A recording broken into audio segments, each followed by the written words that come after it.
여론 뚱탑. 여론 뚱탑 배종찬 인사이트 K 연구소장 김준일 뉴스탑 대표님 함께합니다. 안녕하십니까? 안녕하세요. 안녕하십니까? 네.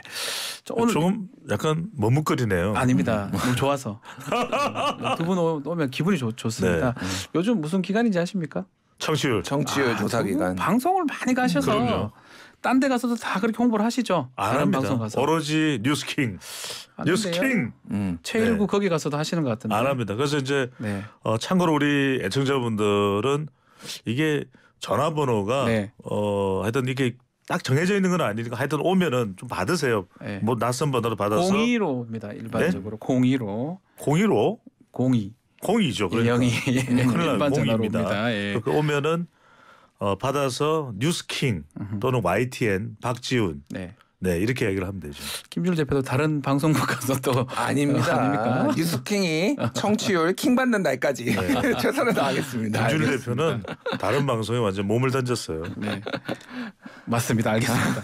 자, 오늘부터 자, 국정감사 얘기부터 먼저 해보면 친일 국방 또 신민사관 얘기가 자꾸 나오고 있는데 예. 결국 뭐 민생 감사 보다는 정쟁의 모양새거든요. 결국 양진영의 지지층이 좀 그렇죠. 결집하는 모양새이기도 하고요. 프레임 전쟁이죠. 아하. 이게 이제 우리가 북한 이슈는 대체적으로 좀 시간이 이제 우리가 전쟁 이후에 시간 좀 많이 지났죠.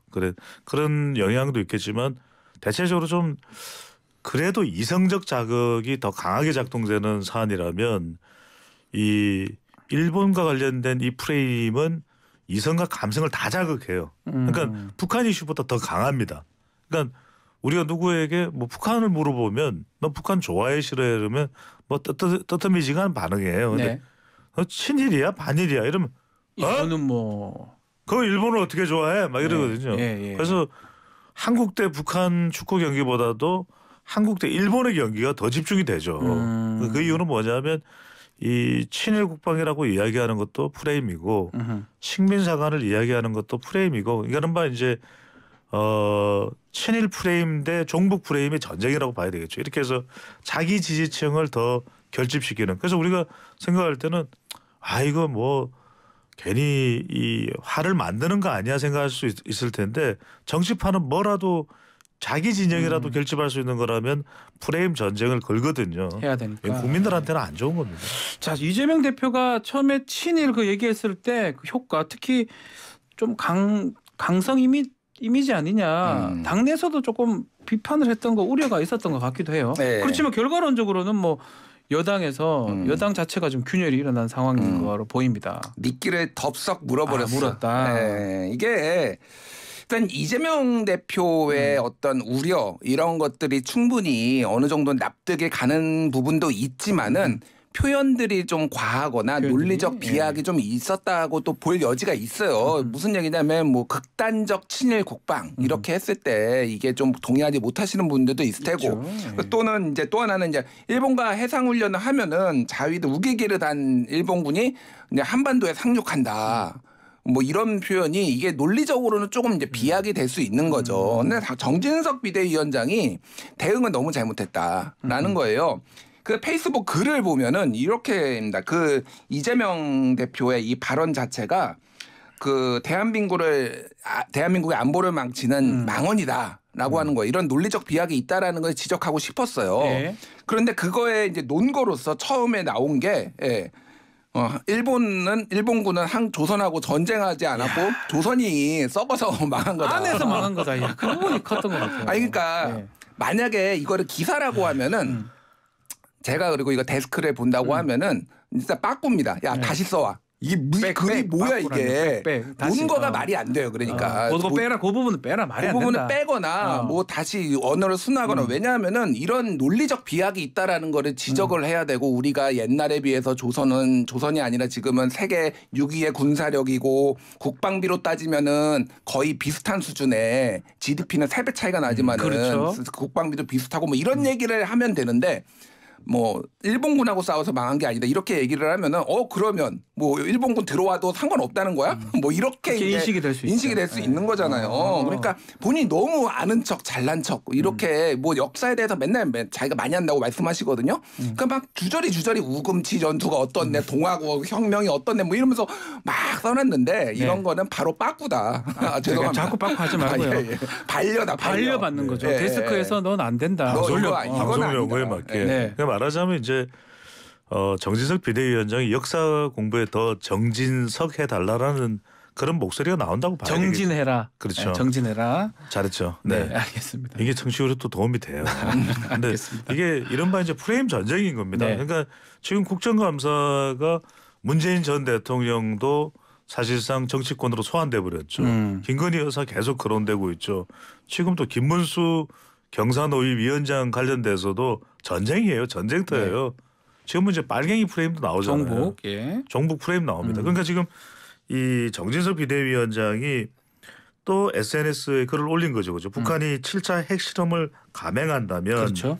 문재인 정부 시절 체결된 9.19 남북 군사 합의는 물론 1991년이면 언제냐면 노태우 정부 때예요. 예. 그때의 한반도 비핵화 공동선언 역시 파기돼야 한다. 이 주장을 이야기하고 서서히 또 전술핵 이야기도 하거든요. 김기현 의원도 이야기를 하고 있고. 그런 핵 얘기까지 가는 게 뭔가 프레임을 바꾸기 위해서 하는 겁니까? 그렇죠. 어떤 내용입니까? 이게 뭐냐면 남북 관계에 대해서 지금 문재인 정부 때 개선된 게 뭐가 있냐. 2018년에 그렇게 파티를 벌였지만 그 파티가 끝나고 난 이후에는 북한은 그 파티의 뒤에서 핵을 더 고도화하고 있었다라는 이야기를 하고 있는 거거든요. 네. 이 이야기는 뭐냐. 91년까지 거슬러 올라간 것은 결국은 종북 프레임으로 또 프레임 설정을 하겠다는 이야기예요. 그 이야기입니다. 그러면 이 종북 프레임을 하게 되면 어떤 현상이 벌어질 수 있냐면은 적어도 지금 윤석열 대통령의 핵심 지지층이라고도 하기도 하고 국민의힘 핵심 지지층이기도 한 핵심 기반이기도 한 대륙주, 대구 영북 60대 주부 쪽. 왜 불안감이 있죠. 아니 지금 러시아 우크라이나 봐라. 푸틴도 핵을 만지작거리면서 지금 야단 법석인데 얼마나 위험한 거냐. 우리 앞마당에 핵을 두고 있다. 그러면 중도 보수까지 유입이 될 수 있을 거예요. 그러면은 심지어는 우리가 20대 이야기를 하는데 MZ세대를 정책으로 빨아들이기는 쉽지 않거든요. 그러면 신안보 세대 20대 남자들 같은 경우에도 지금 전쟁 나게 생겼는데 지금 뭐 친일 프레임이 나와 말이 돼. 그러니까 이른바 친일 프레임에 대한 강한 반발과 또 대응으로서 종북 프레임을 꺼내들고 있는 거예요. 프레임 대 프레임 싸움이다. 이렇게 우리 배정수 소장님은 진단해 주셨습니다. 예, 프레임 대 프레임 싸움은 맞는데 그 프레임을 좀 정교하게 여당이 가져갈 필요는 있다. 왜냐하면 여당이라고 하는 거는 그냥 단순히 야당과 여당이 아니라 정부 여당으로 같이 묶이잖아요. 국정 운영을 해야 되는데요. 좀 더 안정적인 방향으로 해야 되는데 말렸다. 아까 전에 그 정진석 위원장의 발언에 대해서 제가 짧게 한번 예시를 들어볼게요. 이렇게 얘기했거든요. 조선은 왜 망했을까? 조선은 안에서 썩어 문드러졌고 그래서 망했다. 일본은 조선 왕조와 전쟁을 한 적이 없다라고 했는데 이거를 정진석이 아니라 일본의 자민당 대표가 얘기를 했어요.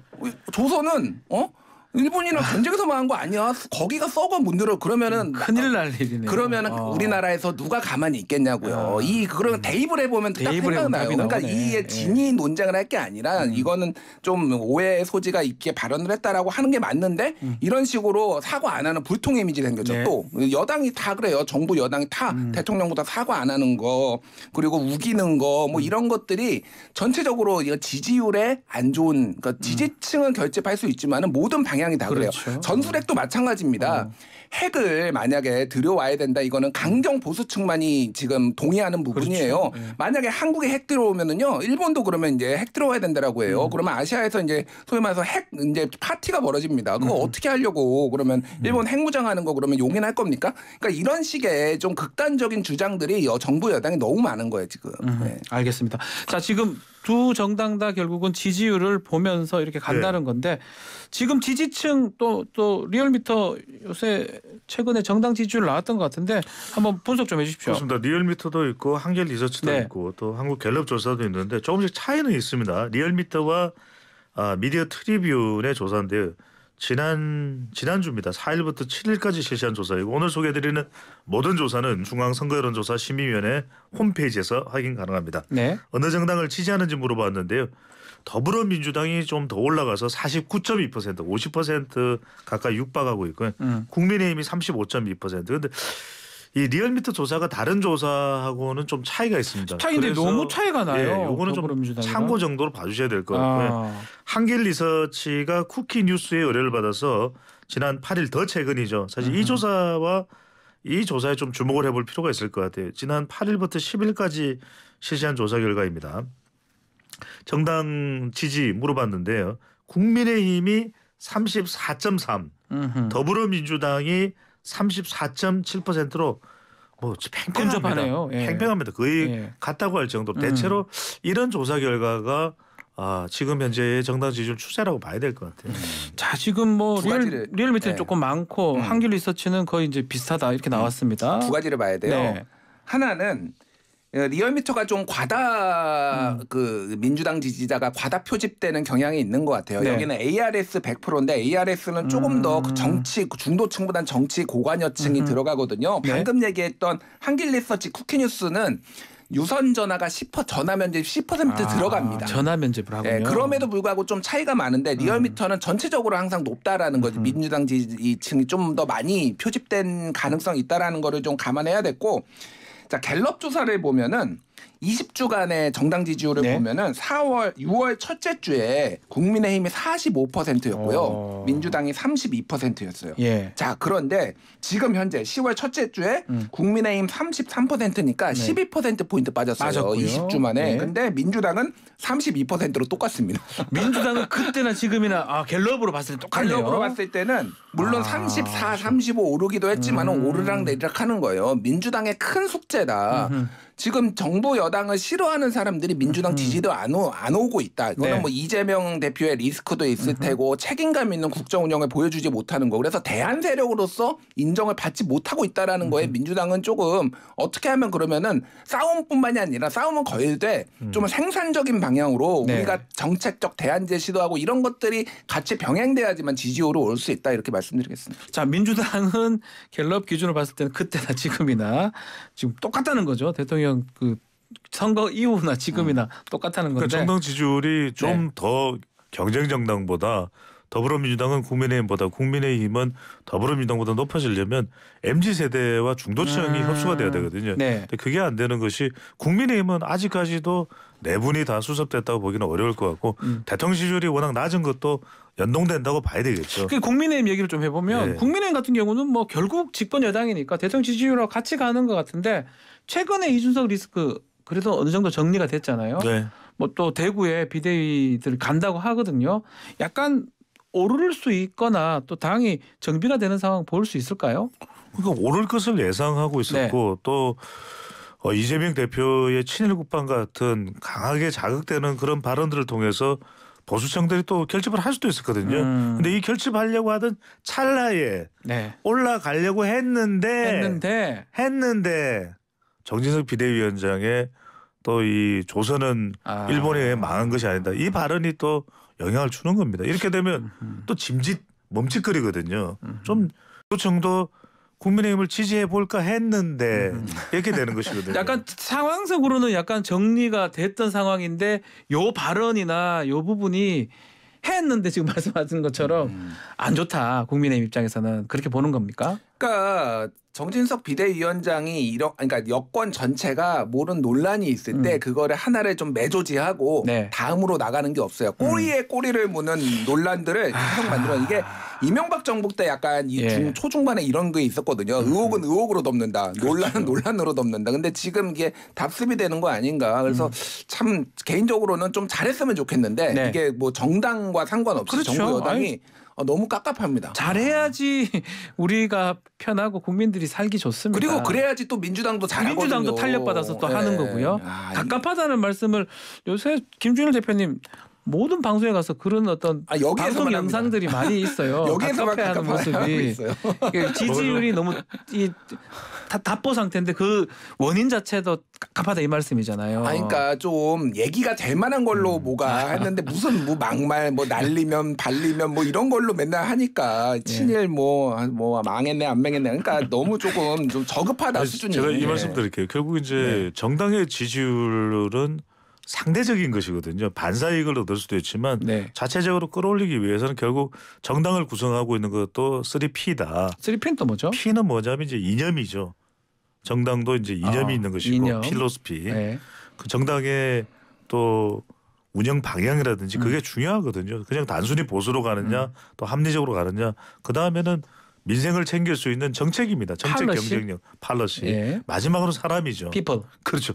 영어 잘하네요. 네. 네. 근데 이 3P가 뭉쳐졌을 때 특히 이제 다른 경쟁 정당보다도 더 낫다고 판단될 때 지지율이 올라가는데 지금 그걸 따져야 되는데 무슨 역사관이 나오고 프레임이 나오고 이러면은 집권 여당의 지지율이 못 올라가는 것이거든요. 그래서 저는 지금 정진석 비대위원장이 대구로 간다는데 제발 서문시장 좀 그만 가요. 예, 자꾸 서문시장은 그냥 예. 다른 시장을 좀 가든지. 예, 대구 서문시장 보수의 아니면 상징. 뭐 예. 왜 꼭 강원도도 가든지 왜 대구를? 그러니까 대구 가서 이 이야기는 뭐냐면 대구 왔으니까 지지율 내놔라 이야기거든요.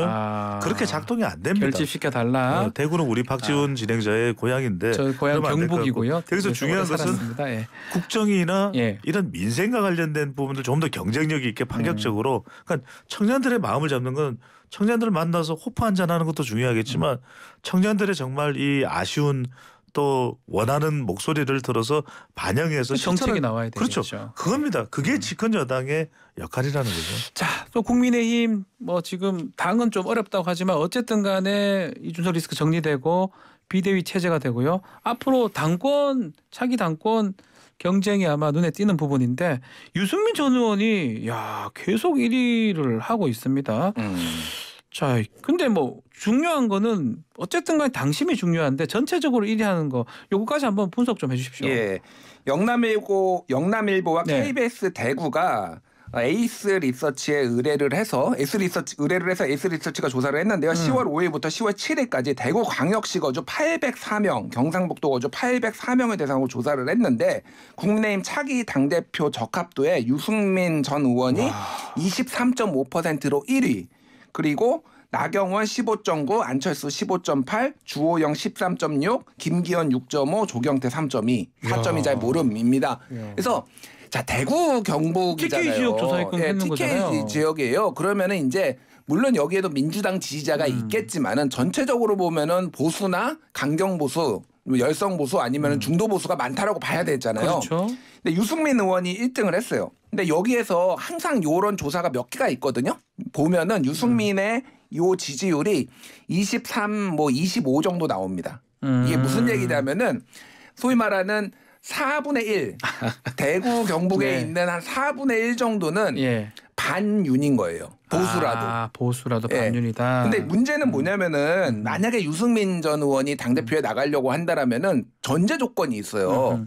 다자구도가 돼야 됩니다. 그래서 친윤이 이거를 소위 말해서 표를 잠시 갈라먹기를 해야지만이 이게 가능하다. 근데 1대1 구도가 되면은 유승민은 절대 이길 수 없다. 이길 수가 없다. 이런 이제 결론이 나오는 거죠. 어쨌든 간에 TK 지역에서 유승민 의원은 그렇죠. 약간 배신 이런 게 있었는데 어쨌든 뭐 역선택 뭐 다 떠나서 그럼요. 의미는 있다고 좀 봐야 의미가 되죠. 있죠. 왜 의미가 있냐면은 물론 이제 이렇게 해석을 할 수도 있습니다. 이제 대구 경북을 조사를 한 내용인데 대구 경북이라고 해서 다 보수는 아니거든요. 더불어민주당 지지층도 뭐 한 20에서 25% 정도 있으면 그 더불어민주당 지지층이나 진보층이 특히 이제 유승민 전 의원을 콕 집어서 지지를 했다고 볼 수 있는데 유승민 전 의원이 싫으면 더불어민주당 지지층이나 진보층이나 중도층도 지지를 안 하겠죠. 그렇죠. 그 이야기는 확장성이 있는 겁니다. 그리고 지금 국민의힘 운영이 또 보수고 보수 정당이고 집권 여당이고 하니까 지지는 하지만 뭐 못마땅한 거예요. 못마땅한 이준석 것도 전 있죠. 대표와 관련해서 그렇고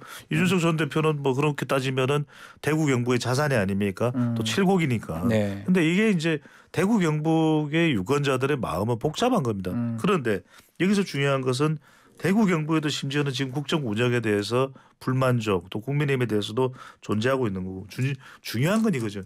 민심의 변동성. 민심은 어떻게 변할지 모르는 겁니다. 그러니까 대구 경북이 언제까지나 마냥 국민의힘과 대통령을 지지해 주지는 않는다라는 사실을 유승민 전 의원의 지지를 보고서 우리가 확인할 수 있는데 여기서 사실 우리 애청자분들이 많이 궁금한 건 그러면 유승민 전 의원이 당대표가 되는겨? 그렇죠. 그걸 제가 질문을 좀 드리고 싶어요. 되는겨? 가능성 이게 있는 궁금하시죠? 겁니까? 저는 쉽지는 않을 거다. 쉽지는 않을 유승민 것이다. 전 의원이 워낙 출중한 역량과 탁월한 기량을 가지고 있는 인물이면은 분명해요. 그런데 문제는 결국 당원 70%를 7대3 비율 뚫기가 어려워요. 그리고 이제 국민 여론조사도 이렇게 전체 국민을 대상으로 하면은 그래도 후보들 중에서는 가장 높을 수도 있겠지만 그게 또 압도적이지 않다면 70%의 벽을 30%의 국민 여론조사 결과만으로 넘기도 어려운데 또 슬금슬금 어떤 이야기 나오는지 아세요? 아니, 국민 여론조사 이거 전체 응답자 할 필요 없어요. 국민의힘 지지층하고 보수층만 하면 돼요. 뭐 굳이 포함하자면 중도층 정도까지만 포함하면 돼요. 예. 이렇게 되면 당 지도부에서 유승민 전 의원의 경쟁력이 스멀스멀 올라온다. 그러면 또 룰을 바꿀 가능성을 배제할 수 없다는 거예요. 그렇게 돼버리면 유승민 전 의원은 더 어려우실 것이다. 유승민 의원이 지금 눈에 띄긴 하지만 말한 것처럼 그 비율도 지금 그렇고 비율을 또 조정하자는 또 의견도 있는 것 같기도 하고요. 다만 이제 이준석 대표가 나가면서 2030 책임 당원들 실십 17%를 확보를 했다고 하더라고요. 이거는 어떤 변수로 우리가 봐야 됩니까 앞으로? 그러니까 적지 않은 변수고 최근에 이제 탈당하지 말라 이런 얘기까지 했잖아요. 네네네. 이준석 대표는 이제 장기전으로 당에 남아서 어떤 뭐 이제 본인의 영향력을 선거 과정에서 행사를 하면서 영향력을 확인하는 방식으로 조금 이제 장기 투쟁을 하려는 것 같아요. 중요한 거는 그런 것 같습니다. 지금 룰을 지금 당심 7 여론조사 3이거든요. 그렇죠. 이거를 바꾸는다라는 거는 어떤 의미가 있냐면 물론 정당 내에서 합의에 의해서 바꿀 수는 있어요. 근데 이거를 만약에 유승민을 견제하기 위해서 바꾼다라는 거는 쉽게 얘기하면 도로 한국당 된다는 얘기예요. 도로 자유한국당으로 간다. 네, 도로 자유한국당이 된다라는 얘기입니다. 이런 룰이 있음에도 불구하고 그거를 뚫고 이를테면은 누군가가 당대표가 되는 거하고 우리는 이거 불리하니까 바꿀 거야. 룰 바꿀 거야 라고 하는 거가 어떻게 비춰질까요? 그런 부분들을 아마 당내에 계신 분들이 유불리에 따라서 그렇게 하는 거를 조금 생각을 해야 되고 많은 뭐 좀 부정적인 여론이 있으면 그거를 대안으로 내가 이런 부분들은 정부와 협조를 하지만은 이런 부분에 있어서는 또 목소리를 내겠다 이런 식의 표를 얻으려고 전략을 짜야 되는 건데 뭐만 있으면은 뭐 당원 개정에서 뭐 바꾸고 뭐만 실제 있으면은, 이번에 가처분 때도 당원이 개정이 됐었어요. 그러니까요. 그럼 꼼수를 쓰는 정당으로 비춰질 가능성이 높아요. 그래서 당권 주자들이 좀 고민을 하셔야 될 것 같습니다. 그래서 이제 유승민과 이준석 연대설이 계속 그렇죠. 나오고 그 얘기는 있잖아요. 뭐 확실한 것 같기도 하고 아닌 것 같기도 하고요. 근데 1+1이 반드시 2가 되는 것이냐. 왜냐하면 이미 유승민 지지하겠다라고 당원들 중에서 하시는 분은 상당수는 이준석한테 호감이 있었던 분이에요. 그렇겠네요. 그래서 1+1 한 1.2 정도는 될 가능성이 있다. 근데 이게 전체적으로 막 확 뛸 가능성은 좀 어려워서 아까 전에 말씀드렸듯이 쉽지 않고 다자구도 여러 가지. 근데 유승민 의원은 결국은 지금 당대표가 안 되더라도 이 지지율이 대통령 지지율이 계속 이렇게 간다라고 하면은 선거 때 임박하고 탈당 요구할 수도 있고 누가 당대표가 되든 탈당 요구하면은 유승민이 또 필요해질 수 있습니다. 또 필요할 것이다. 그때를 이제 보고서 길게 보고 간다고 봐야죠. 이준석 전 대표가 유승민 전 의원을 공개적으로 전당대회에서 후원하는 건 쉽지 않을 것 같아요. 왜 그러냐면 그런 순간 반윤임을 완전히 도장 찍어버리게 되는 셈이거든요. 그렇다면 당에 남아서 훗날을 기약한다는 것 자체가 상당히 이게 또 난관에 봉착될 수밖에 없는 것이고 이제 지나치게 공개화되는 거죠. 그렇게 되면 반윤이라는 것이.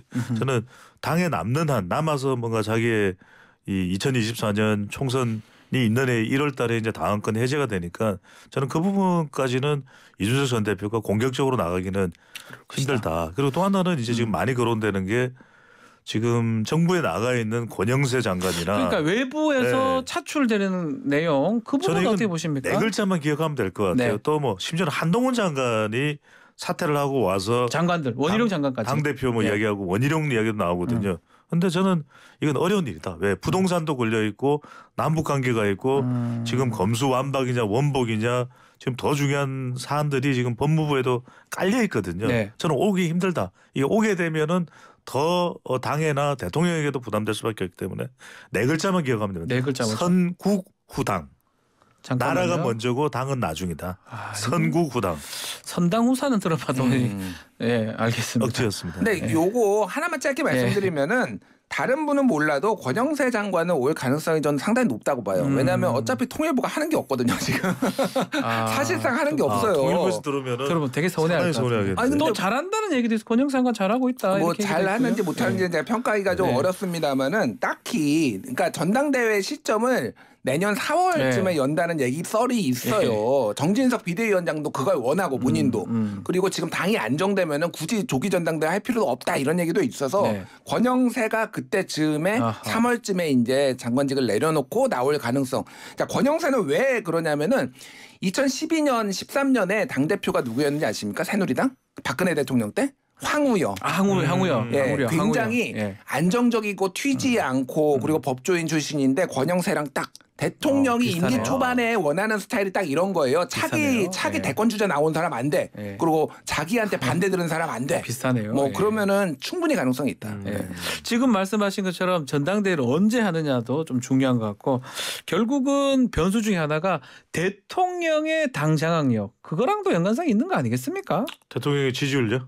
지지율 또 대통령의 지지율이 만약에 높으면 대통령 관계된 사람이 당대표로 올릴 가능성이 높고 지지율이 낮으면 또 반대될 수도 있고요. 방금 전에 이제 권영세 장관 이야기를 했는데 대통령 지지율이 좀 많이 올라간 상태라면은 권영세 장관의 가능성도 저는 더 있다고 보는 것이 그럴 때는 또 사실 대중성이 그렇게 아주 높은 인물은 아니거든요. 하지만 이제 대통령의 지지율이 높다면 대통령의 지지율을 타고 권영세 장관이 뭐 당대표를 노려볼 수도 있겠죠. 그게 아니라면 이른바 윤핵관이 아니라면 윤핵관 대리인인가요? 호소인인가요? 안철수 의원이나 김기현 의원도 요즘에 상당히 안철수 의원과 좀 뭐 말로 각축전을 벌이면서 뭐 부각되려고 상당히 이제 노력을 하고 있는데 김기현 의원도 그런 데고 있죠. 그러니까 대통령 지지율이 낮으면 이게 윤핵관에 대한 여론도 그렇게 썩 좋은 편은 아니잖아요. 오히려 좀 윤핵관의 의중과 대통령의 의중을 반영해서 또 당을 좀 이렇게 끌고 갈 수 있는 인물들 이른바 뭐 안철수나 김기현 이런 인물들에게 오히려 기회가 있을 수도 있다고 보는데 저는 참 한 사람에게 또 주목할 수밖에 없는 것이 정진석 비대위원장이 이번에 가처분이 기각되면서 비대위를 잘 운영만 하면 당대표로서도 상당히 유력했어요. 그런데 이 발언이 일단은 전체적으로 이 영향을 미칠 수밖에 없는 상황이잖아요. 이 조선은 일본에 망하지 않았다. 이 식민 사항과 관련된. 그래서 저는 이 정진석 비대위원장이 아주 좋은 기회였는데 이 발언이 상당히 또 파장과 스스로의 당권 도전에는 부담이 될 것 같아요. 알겠습니다.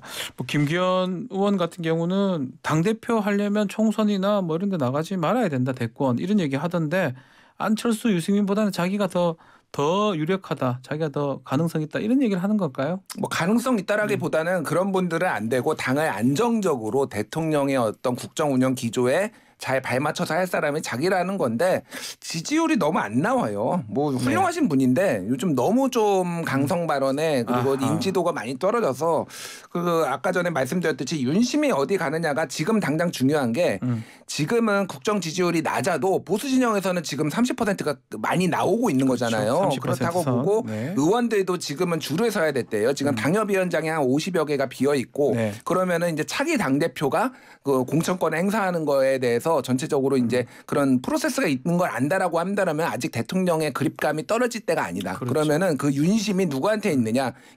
그러니까 제가 아까 전에 말씀드렸지 권영세 장관이 상당히 유력하다고 또 상황에 따라서 볼 수가 있는 게 권영세를 원한다라는 윤심이 아름아름 이렇게 쫙 퍼졌을 때는 이게 인지도가 낮아도 상대적으로 그게 될 수도 있다. 그래서 좀 봐야 될 것 같습니다. 그 부분. 자, 지금 얘기한 것처럼 비대위에서 지금 뭐 당협위원장도 새롭게 좀 뽑을 것 같기도 하고 한데 그렇게 된다 그러면 이른바 좀 검찰 출신들 이런 분들이 당협위원장으로 갈 가능성도 있을까요? 배제할 수 없겠죠.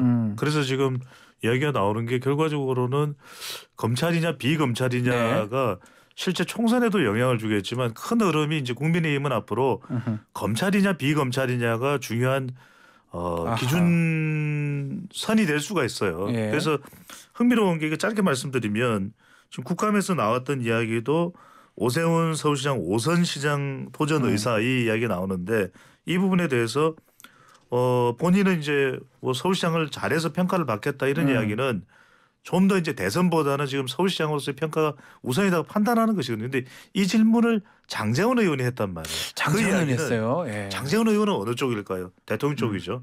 대통령은 어느 쪽일까요? 한동훈 장관일 쪽일 가능성이 높거든요. 그러면 이른바 한동훈 장관 라인과 대선 후보로서 오세훈 서울시장이 나누어지는 그 이야기는 대선도 오세훈이냐 한동훈이냐 지금 나오는 여론조사도 대체로 물론 안철수 원희룡 홍준표 있지만 그건 검찰과 또 검찰이 아니냐가 총선에서도 공천의 기준인 잣대가 될 수가 있는 것이죠. 앞으로 아마 지켜봐야 될 것 같습니다.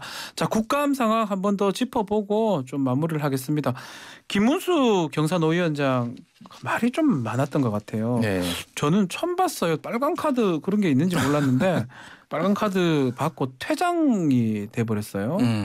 그런 게 법적으로 있는지는 모르겠는데 어쨌든 어떻게 보셨습니까?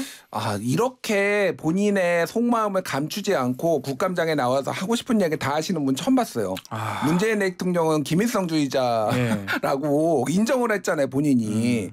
어떻게 그런 얘기를 마음속으로 그렇게 생각하실 수는 있는데 이거는 윤석열 대통령이 임명이 잘못됐다고 봅니다. 그러니까 과거에 이렇게 뭐 논란이 됐던 막말을 했던 분이 여러 뭐 이를테면은 쌍용차 노조는 특공대다. 뭐 이런 식의 막 발언들을 하고 경사노위라는 게 결국은 노사정위원회고 사회 대타협이 필요한 이런 건데 이게 자리인데요. 갈등 중재가 가능할까요? 이게 결국은 지금 모든 분야에서 대치 국면인데 여기까지 지금 대치 국면으로 갈 수밖에 없는 인물을 임명을 했다라는 게 개인적으로 굉장히 유감이고 이제 막말을 해도 임명될 수 있다라는 선례를 남겼어요. 그러면 보수 진영에서 이제 막말 막 할 겁니다. 이제 이게 굉장히 안 좋은 거예요. 이게.